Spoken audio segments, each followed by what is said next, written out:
Hello everyone, my name is Olivia and welcome to Vlogmas week 3. This is the last week before Christmas and this is my last Vlogmas of the year. But this week I don't have a lot of plans. The only thing that I have to focus on is my final tomorrow. I'm going to take my final. It is worth 65% of my grade and I am terrified of that aspect because if I don't do well on it, then I might not pass the class. But I think I will do well on it. I've prepared so much for it and I am just so excited to take it and then not have to worry about it ever again, and then I can finally relax this week and not have to just continually prepare and study for that final. But today I'm going to prepare even more for that final, and I'm also going to the library to take 2 books out because I have to return a book that I DNF'd, and I'm hoping to get 2 very short books to read because I have 5 books to read until the end of the year to hopefully hit 100. If I don't hit 100, it's not that big of a deal, but I'm at 95 books right now,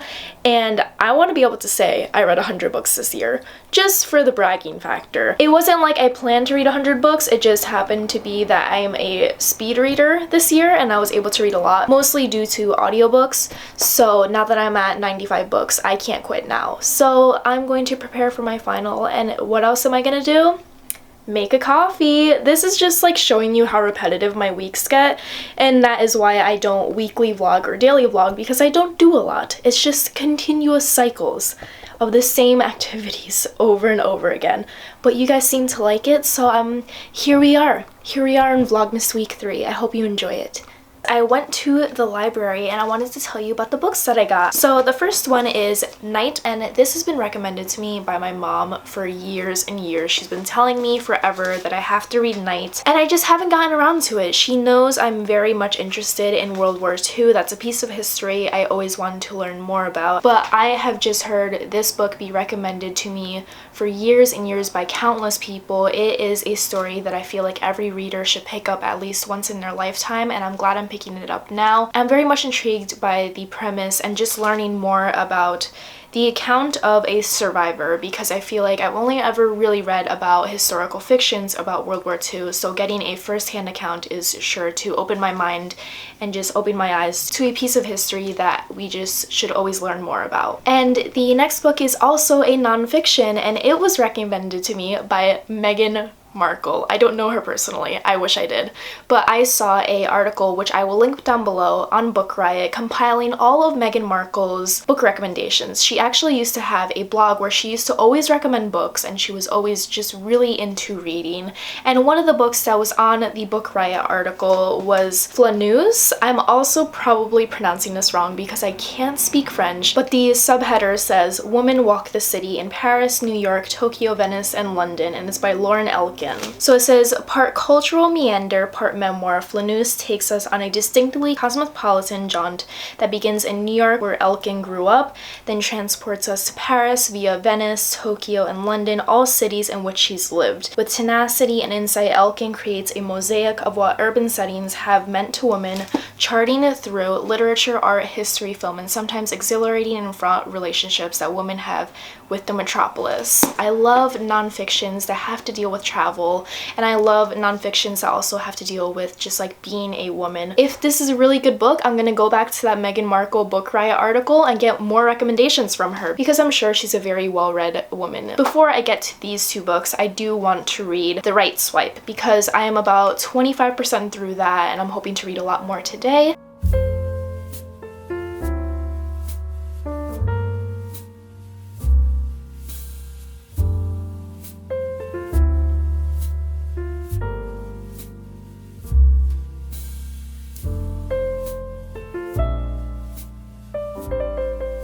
So it is Wednesday and I did not film yesterday because I was a little bit too nervous for my final and I didn't want to talk to the camera, so that's why I did not film yesterday. But my final went really well.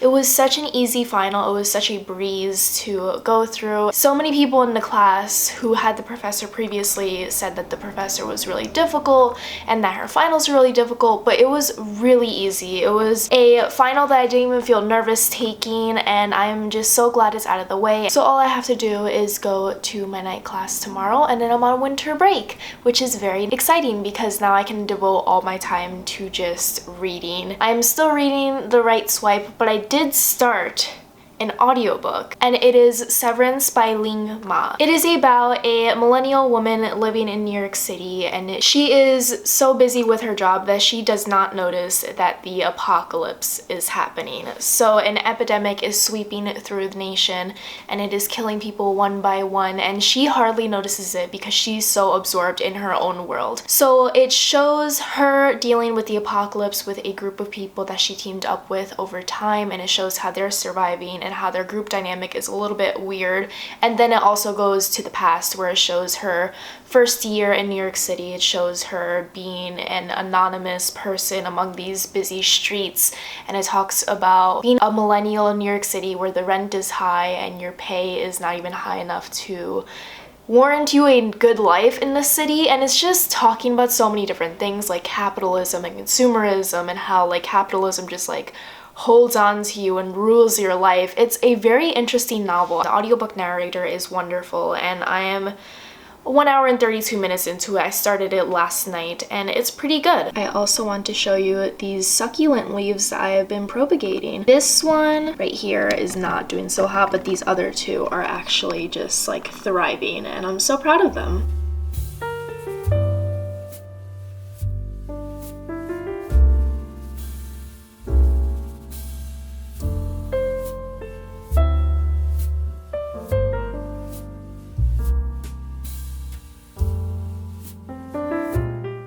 I just finished FaceTiming Jessica, and now I'm going to Target with my mom and FedEx and other errands, and it just started snowing randomly, and it makes me so happy. It seems like it's just gonna snow for like 2 hours now, so it's not gonna be like any real accumulation, but I have my scarf on, I have my snow boots on.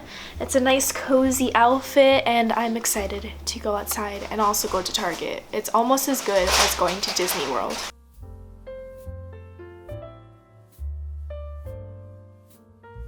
So we are back from Target, and I got men's Mickey pajama pants, and I got in a size small because I'm a fairly tall person, and they fit perfectly, and they're like little Mickey joggers, and I freaking love them. It is my last class before I'm on winter break until the new year, so I wanted to update you on my current read. I am still reading The Right Swipe, but I'm about 75% through that book. I got so into it at first. The third person point of view was not my cup of tea because I do not like third person, but once I got into it, I just like really got into the plot, and I'm really enjoying it, and hopefully I can finish it today. But before I go to class, I also have to do some notes for my class, and then I go to my class and then it's done, and then we're on break, and it's gonna be so nice. And here is my outfit of the day. I am wearing my infamous mom jeans that I love wearing multiple times a week, and I am wearing a Forever 21 knit sweater. I just saw the trailer for Christopher Nolan's new movie Tenet, and it looks like it's going to melt my brain like Inception did. I am so excited. Christopher Nolan is one of my favorite directors of all time. He directed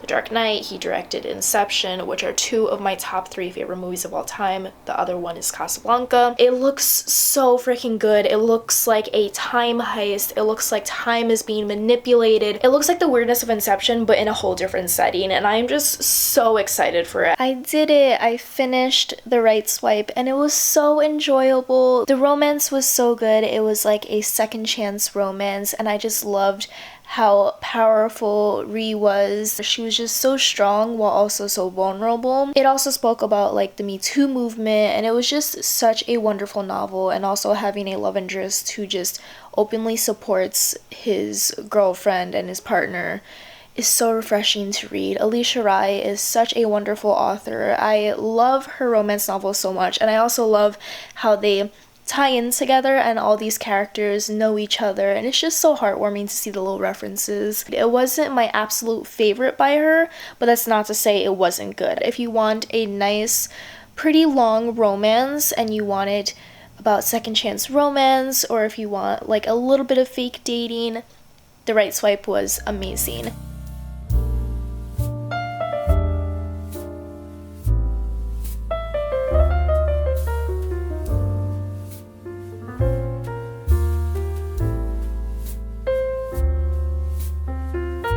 feel like I'm coming down with a cold, which is annoying because it is currently the 21st of December. But I do want to say that I got an A on my final that I was worrying about. So now I'm done with that class and I am free and I got a good grade and I feel accomplished. I forgot to also say that I am, I think, like 75% through Severance, and it's a weird novel. I can't say I'm like the biggest fan of it, but it's interesting.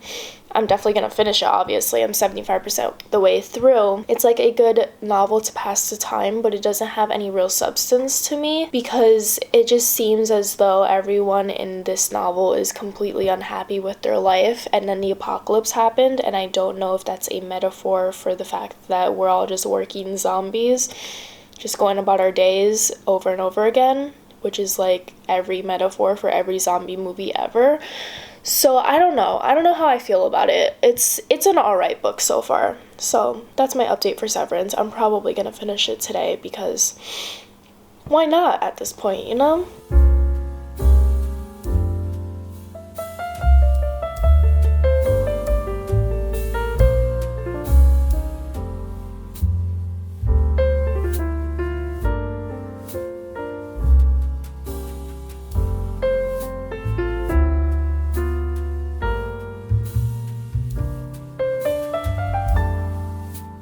So I managed to read 2 books today. I finished Severance on audiobook. I gave it 3 stars, so I'm like very like neutral about it. I like came up with this term. I thought the book had a buried plot. So the plot was only really like gaining my attention and really rising with tension in the last 2 hours of the book. I feel like the book wasn't structured as good as it could have been because it had 2 different timelines and the timelines intertwined with each other. It was before the fever and then after the fever with the apocalypse, and I feel like it could have just been in chronological order, and I feel like it would have worked so much better that way, but instead it just flip-flopped between those 2 timelines and it just didn't capture my attention. And the Goodreads review said it was a hilarious satire, but I didn't find any parts of the book funny, but that's not to say that it isn't funny. I just have no sense of humor whatsoever. But I just felt very lukewarm about it. I feel like the things that it brought up and the metaphors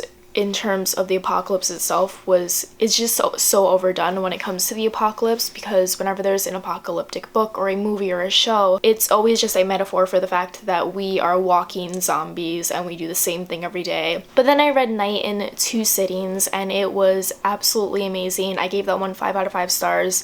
It was a very short read. I feel like everyone can like finish it like pretty quickly, and it's such an important read. It was just like so profound and just like so heartbreaking to the point where like I would have to just like go onto my phone a couple of times while reading it to like distract myself, because it was just it was a very heavy book. But I'm so glad I read it because so many people have recommended it to me, so I finally got to be able to say that I finished and read and loved Night, and it was a book that I would recommend every single person read.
my god, oh my god, oh my god, oh my god, oh my Oh, god. look at it. Christmas! Oh, Christmas!